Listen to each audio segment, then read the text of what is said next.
জিন বা জিন জাতি নিয়ে আজকের টপিক। খুব ইন্টারেস্টিং একটা টপিক, এটা সবাই পছন্দ করেন, শুনতে চান। তো আশা করতেছি সবার ভালো লাগবে। আপনারা অবশ্যই এগুলো শেয়ার করতে পারেন এবং আপনাদের মতামত জানাবেন। এটা কয়েকটা পর্ব হবে ইনশাআল্লাহ। আল্লাহ আমাদের মতো স্বাধীন চিন্তা শক্তি নিয়ে আমাদের আগে আরও একটা জাতি সৃষ্টি করেছেন। এদের নাম হচ্ছে জিন জাতি।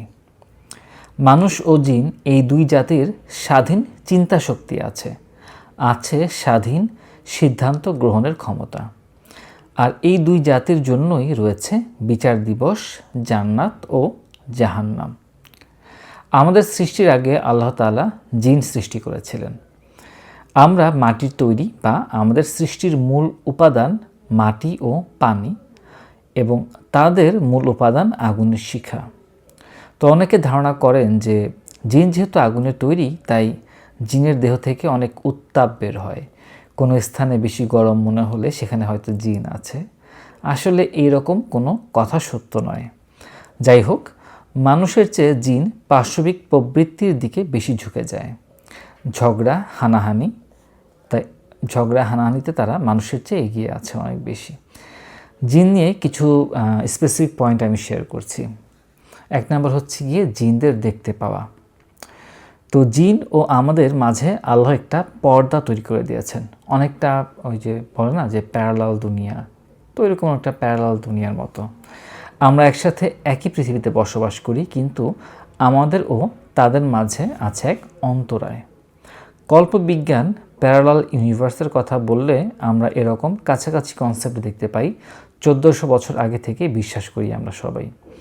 তবে আমাদের বিশ্বাস বিজ্ঞানের মাপকাঠিতে কিন্তু নয়। এই পৃথিবীতে জিন ও মানুষ প্যারালালভাবে বসবাস করে। মানুষ জিনদের দুনিয়াতে প্রবেশ করতে পারে না, তাদের দেখতে পারে না, কিন্তু কিছু জিন আমাদের দুনিয়াতে প্রবেশ করতে পারে, আমাদের দেখতে পারে এবং আমাদের ক্ষতি সাধনও করতে পারে। তবে আমাদের পক্ষে তাদের দেখা সম্ভব নয়।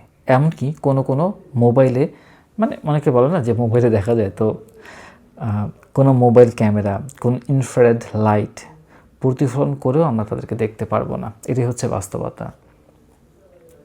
কোনো কিছু দিয়ে দেখতে হলে মূলত হচ্ছে আলোর তরঙ্গ দরকার হয়, তাই না? মানে আমি যে কাউকে দেখবো, কোনো কিছু দেখবো, এটা কীভাবে সম্ভব? আমাদের ব্রেনে একটা লিমিটেশন আছে, সেটা হচ্ছে গিয়ে আলোর তরঙ্গ লাগবে। আলো ছাড়া আমরা কোনোভাবেই কিন্তু দেখতে পারবো না। এই মহাবিশ্বের আলোর তরঙ্গ কিন্তু অনেক বেশি। যেমন এক্স রে করি আমরা, কিছু আলো আছে যা আমাদের শরীরে ভেদ করে চলে যায়।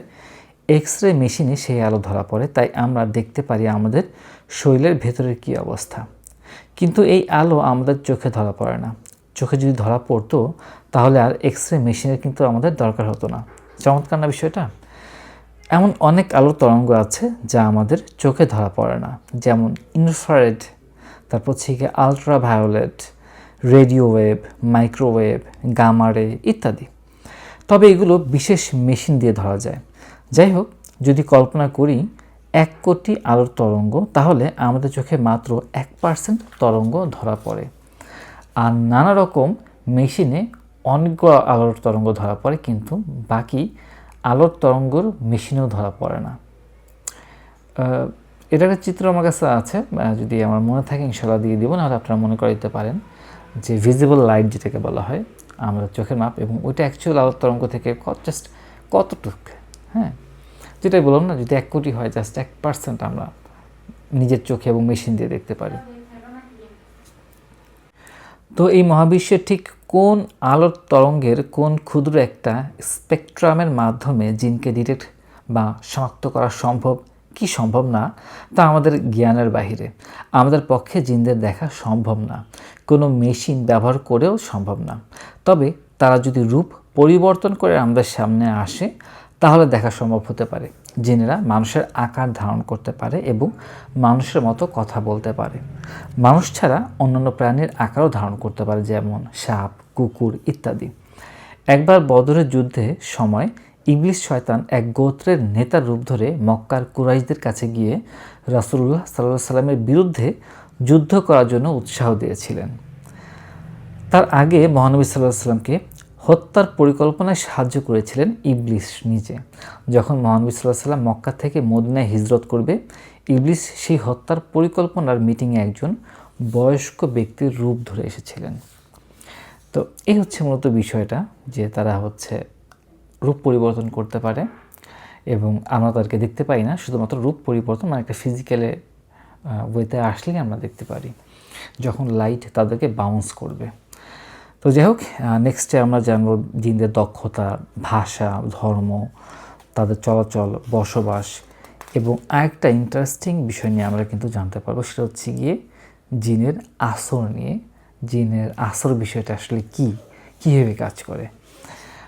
আজকে এই পর্যন্তই। আসসালামু আলাইকুম ওয়া রাহমাতুল্লাহি ওয়া বারাকাতুহু।